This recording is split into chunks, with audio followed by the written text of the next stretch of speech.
right, welcome to Kind of a Gig Deal. I'm Dave Jenkins. Kind of a gig deal. Wow. Yeah. I'm joined today by Jamin Jamming. That's me. I'm a Canadian. Yeah. Nice to meet you. Yeah, This is the first time that we've ever met. Yeah, well, it's the first time we've had a conversation because I have looked up when you filled out the form. I looked up your Instagram and I saw some of your jokes and I remembered them. So that means I've definitely seen you do that before. Thank you. We have had a virtual interaction before. Yeah. And this is how comedians meet in New York City. We're just Yeah. trying to get a gig. Yep. We were comedians. We get gigs. Yeah. Yes. That's awesome. So let me just say, when I decided to do this podcast, I thought I'd be talking to people that kind of do what I do. So I do TaskRabbit, which, do you know what that is or no? Yes, I do. Okay, yeah. So you know what that is. It's kind of the premise of this show, which is just like, it's all just random shit that we do to facilitate. Yeah. So curtains, building beds, coffee tables, couches, helping people move in, helping them move out. And then there's a million other things we could do. Like I had another guest who he's like waiting in line. That's his job for someone. He's like saving their spot in line. Rabbit. Yeah, so just tasks. So I figured I'd have a bunch of people like that. And then I put out the form and I was curious because like I don't do Uber or anything like that. So I wanted to see what those people had to say. And when I read yours, I see your name.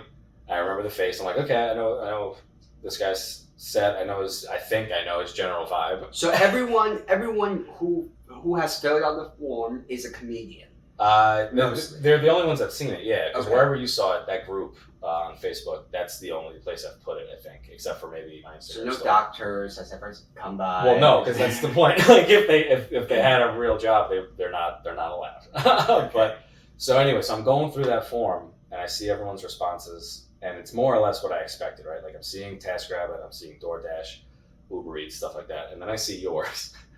And it just, do you remember what you said, if you want to say it? Yes. Okay.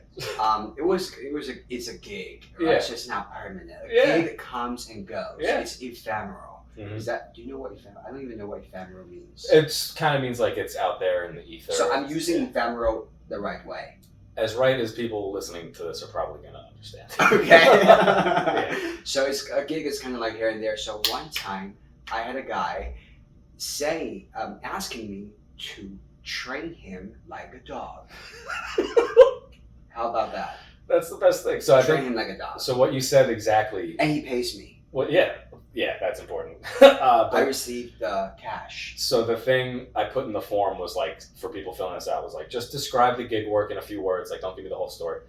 And Jamin said, a man paid me to dom him around the world. Yes. And I was like, you're on the podcast. Around the world. It was around the world. Okay, so walk me through a couple things because we did just meet. So where'd you grow up? I grew up in Taiwan. Okay, cool. In California, and that happened when I was in Taipei, Taiwan. Okay, cool. And then I thought you were gonna say middle school. No. Whoa. So much worse. I could have done that. I was a grown kid.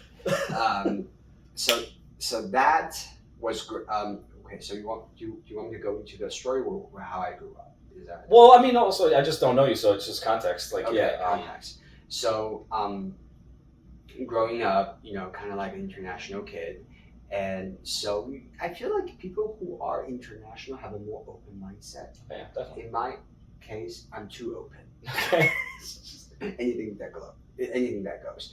And if you remember, and it happened when I was 17, 18, so middle school. Teetering the line. Oops. Yeah. So I don't know if you remember back in the day, there was an app or like a website called Chat Roulette. Yeah, that was that. Where shit happens. That was, I feel like, how most people in the developed world like discovered the internet. They were like, "What? You can do what? Yeah, you can do what? Yeah, that was like the pre-Instagram, pre-TikTok.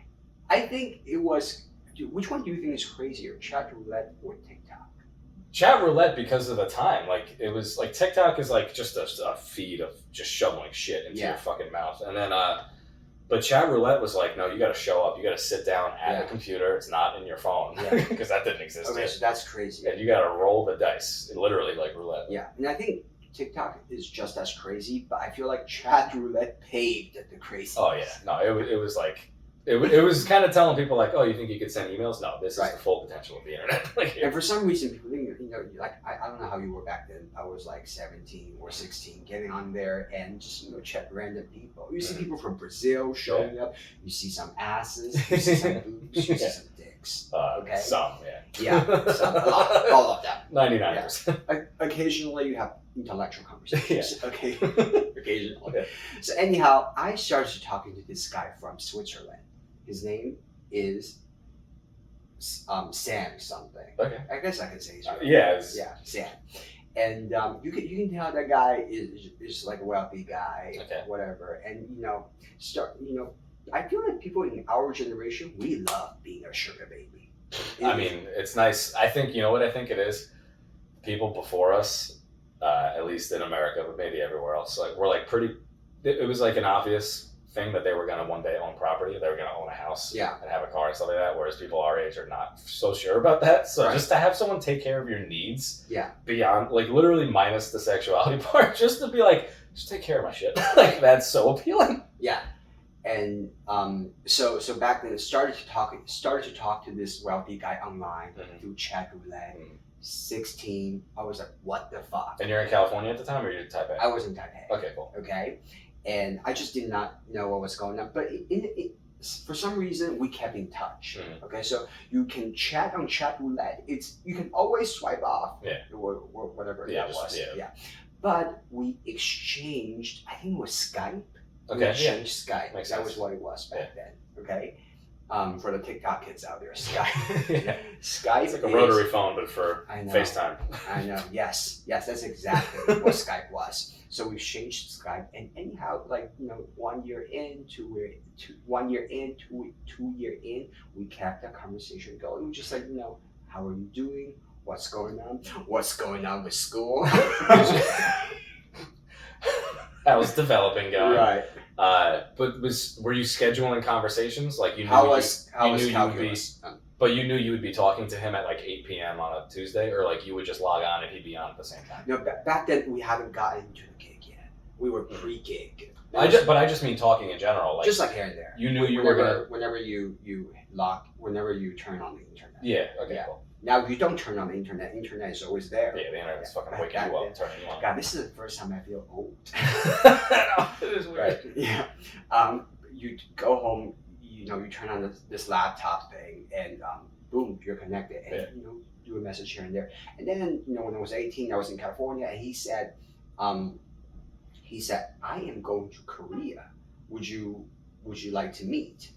And I was like, okay, but at the same time, I was 18. Yeah. I feel like I could do shit, right? I feel like I could go for the big guns. So I was like, okay, would you fly me there and pay me money? He's like, sure.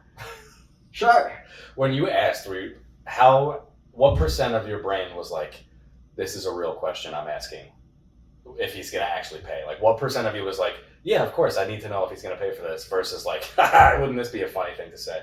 Well, first of all, growing up Asians, you always go for the money. That's just like making it rain, baby. Right. So, I knew that was a thing. Yeah. And then I said, would you pay me? He said, yes.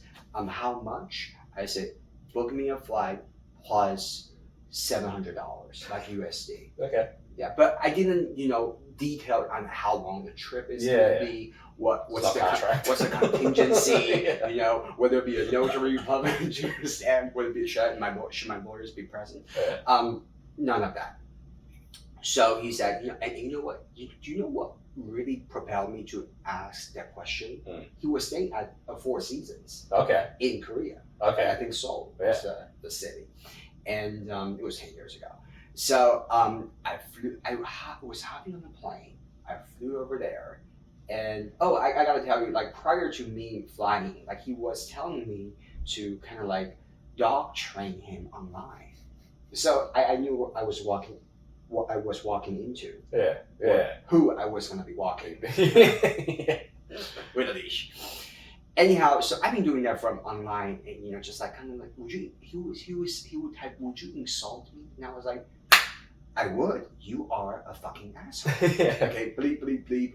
Whatever podcast you're doing, and I would just do that, and to me it didn't register as weird because you kind of just went with the flow. Yeah. When was the last time you intentionally insult someone, and that's kind of like a sexual escapade thing? Oh man, the last time I did that. Well, no, it's You've never done it. No, I really my girlfriend lives here. She's not here right now. Just by your apartment decor. yeah. No, I have a girlfriend. No, most people I've been with were not strangers, or more like friends. So I think they would be like, they wouldn't open themselves up to me that way. Like they'd have to think we were going all the way. Okay. So they didn't do any of that. And then strangers, anyone I've been with once. How long have you been with your girlfriend? We've been together like 3.5, 4 years. 3.5, 4 years. Okay. Anyone before her that I just met, or like it was just fucking around, they weren't. Yeah. No one asked me to do anything. They didn't ask me to do anything. Okay. No one said, please choke me. No. I think one person mentioned, not in the moment, just like coffee or whatever, that they like it, and we were friends at the time. They were like, I like being it, and then I tried to do it, and literally just 3 seconds of trying it, I was like, not for me. I can't. You can't. This is over. This is over. No matter how much you like this, and no matter how much we all know this is safe, I can't even pretend. So I must have had that in me, because I did that when I was 18. Yeah.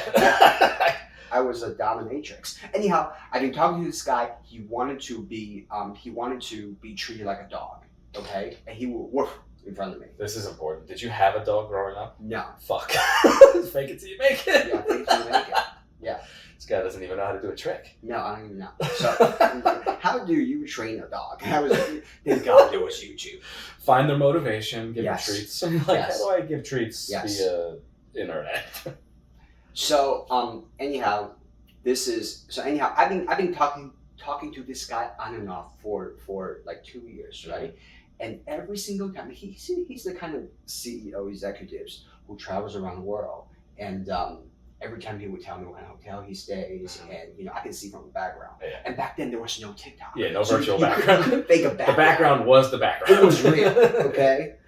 And so I've been kind of impressed by him. Yeah. So when I finally asked, would you pay me a fly me to Korea? That was it has been brewing for a little bit. Yeah. Right. And also I was trying to audition for BTS at the same time. Okay. I was like, two stones at once. Yeah. Yeah. Why not? And so I went to Korea. I landed. It was oh my God, this is real. It was kind of like a prostitute version of 90 Days Fiance. So that's okay. So wait, now that you're in Korea, have you left the country at this point? Have you left Taiwan? Yeah. Okay. So he flew me from California to Korea. So that was a long ass flight. Okay, yeah, Jesus. Yeah. Okay, yeah, all right. So you've been places. Yeah.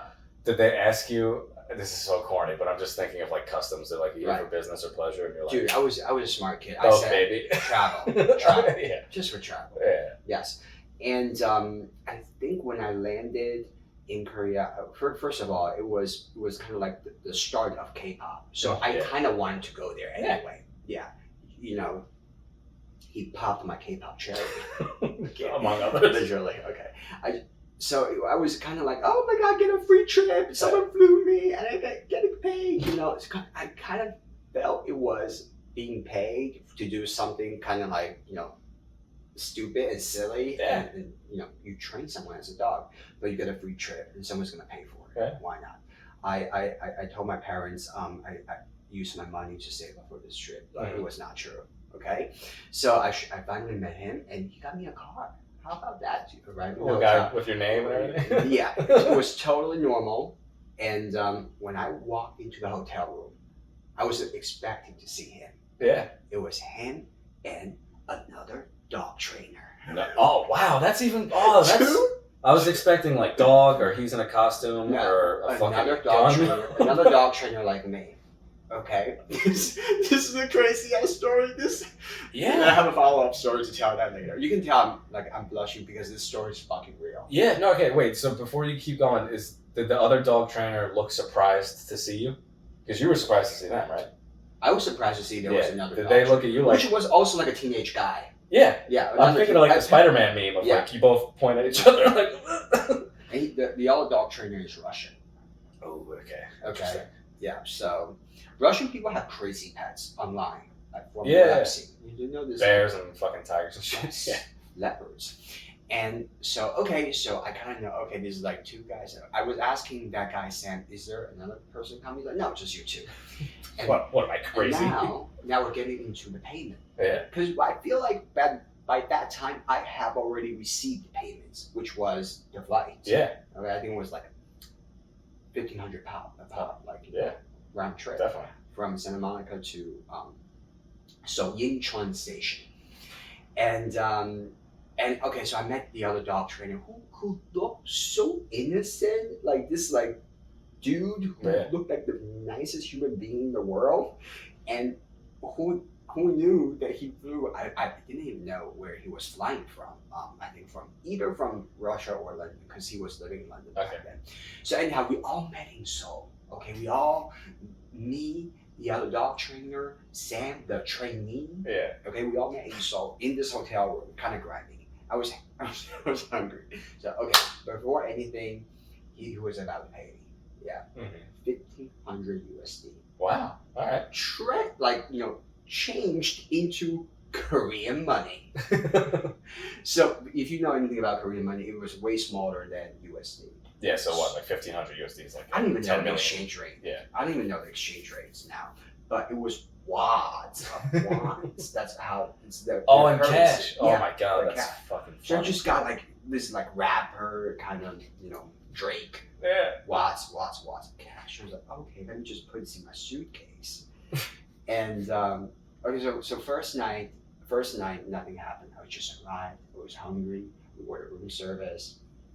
So at that point, you're just hanging out. I was just hanging out. Everyone's just talking, getting to know each other. You're from Russia. No. You're from... Right. Yeah, gathering information. And also at that point, I knew that guy has a baby girl in Switzerland. No, the dog, the trainee. Yeah, the trainee. He's a normal father, I guess. Yeah. It's just like my dad. Right. You never know what someone's up to. I gave up judging people. For a long time. No, it's everyone has something going on. Yeah. And so and I was like, okay, training someone online, insulting someone online, that's all I have done when it comes to insulting and being a dominatrix. That was one thing. But to do that in person, it's kind of different. It's kind of like me practicing stand-up comedy in my bathroom and doing it on stage. I was going to say, like, doing your TikTok jokes and then like, hey, crowd. Like, you black out and you're like, what did I say? And anyhow, the first day, it's kind of like a travel trip. So we went out to travel. We went to the Korean barbecue places. We saw whatever. The first day was kind of like, oh my God, I'm living the best life. Korean, yay, TikTok.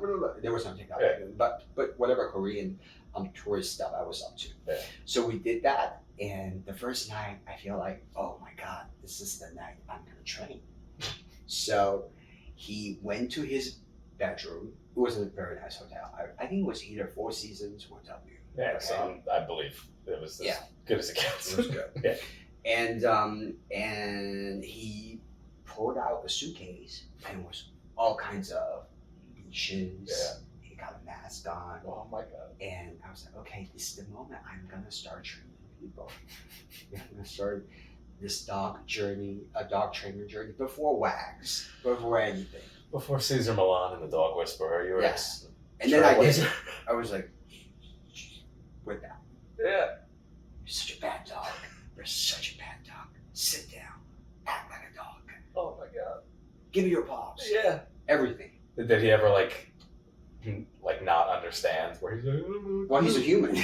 No, you know what I mean? Like, okay, was he like faking like, I don't like paw, and then he like rolls over instead because he's like, I don't know, I'm stupid. Like, no, he was very professional. I thought. Okay. He was very professional. Didn't need almost training. a service animal to that point. So anyhow, that was the first night, and the Russian dude didn't do anything. Just sat there. Just sat there, and okay, so that was that. And the second night, I was kind of like, okay, we have to do this again. No, the second night we get to eat. So we went out, we had a nice dinner, and then I get to see how the Russian dude trained him. It was way more outrageous than whatever I had done. Different cultures. Asians and Russians train Swiss men very differently when they're dogs, as we all know. Whoa, man, the Russian dude went all out. Yeah. Went all out. He was basically, I feel like I think the Sam, the guy enjoyed it, but it was real abuse. Like he really hit him. Yeah. I wonder if the Russian kid grew up on a farm or something. Where, I don't know. Where he is a nice person, but he's used to treating animals like tools. So he's just he can do it. It was just insane. Okay, so 3 nights have gone by. It was like a 7-day trip. I was gonna ask you, did you know how many days you'd be there for? 7 days. You knew, okay. Yeah. Okay. And going back to my career as a stand-up comedian, I found an open mic in Korea to do. And you were looking for one? Like you knew you wanted to? Yeah. Oh shit! That's I knew I wanted to do stand-up comedy, so I went to like a random open mic for like Korean / expats living there. Yeah. And I did a mic. That's that's awesome. It was awesome. And I had like a popcorn ice cream. That was another highlight of my trip. popcorn ice cream. I got paid. I did that. And anyhow, that was the only trip we've ever had. And after I got back to California, I kind of feel like in California, I was starting to do stand up. I thought my life was gonna be great. I was 18. I thought, you know what? I'm gonna become like the next Matt Rife. There was no Matt Rife. Chris Rock back then. I had a lot of faith. Someone's calling me. Let's see who he is. I hope it's Sam. No, I'm trying. Okay. What? Okay. You're supposed to turn your phone off during podcasts. I mean, it's mine's filming it, so it's on airplane mode. So anyhow, I went back. We talked here and there, and so I just thought my life was gonna take off, as a stand-up comic. But here I am. Sorry. Okay, wait. So, not taking.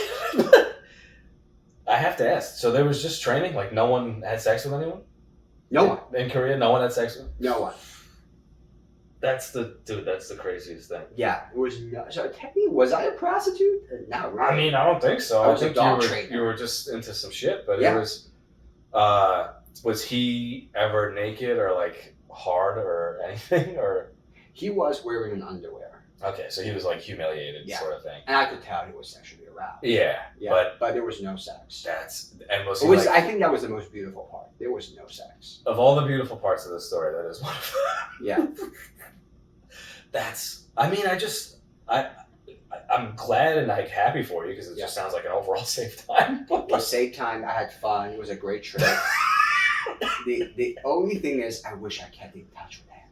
Yeah, I mean, I'm sure you could find him if he's like a CEO in a small country. I don't even remember his full name in Switzerland, and I cannot even log into my Skype right now. I re-downloaded it the other day because you are inviting me to tell the story. I better go hit him up on Skype, but I haven't had Skype for such a long time.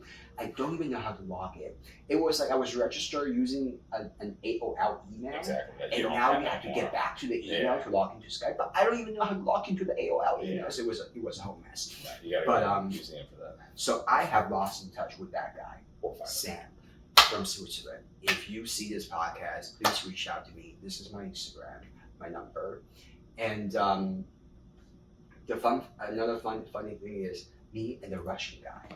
We exchanged numbers. Okay. And I'm not sure, like sometimes when you international travel, you save one number with the country code. Yeah. You go back to, the US. Yeah. And the country code, for some reason, you change SIM card, whatever. And he was kind of like an international traveler too. So there has been, it's like in that situation, for some reason, his number got saved as one of my default Apple number. Just, do you know, like when you go through your phone, you have like an Apple number, like Apple ID. Oh, I don't have. I have an Android. Okay, so anyhow, there was just like some Apple number. But his number happened to be your Apple ID, or what? Or it got. For some reason, whenever I butt dial, his number always is always a thing. Crazy. Yeah, so I would be butt dialing him for the next 2 years for no reason. And he was like, okay, what are you doing? Yeah. That's fucking crazy. And that's our last interaction, the Russian guy. We gotta find that guy. All right, so let's close for this one. I'm gonna do a Patreon bit where we just keep talking because I have so many more questions. But for you guys watching on YouTube, that has been another episode of Kind of a Gig Deal. Jamin Jamming. Tell them where they can find you, like social media, shows you got coming up, weekly things, podcasts. Okay, so it's at Jamin Jamming, JaminJamming, and I perform all over New York City, and I feel like this year is really the year I get booked to great places. I'm going to New Jersey and Connecticut. Whoa. How about that? Tri-state. How about that? Basically, I'm touring. Triple threat. Yes, Path Train, Amtrak, I am there. So follow me on the gram. I will, come see me. I post my shows all the time. Cool. If you got a dog and you need it to, stop being such a bad boy. I know. I do that too. Yeah, but that was the only time I did it. Okay. We're going to get into that in a second. Thank you guys. We'll see you next week.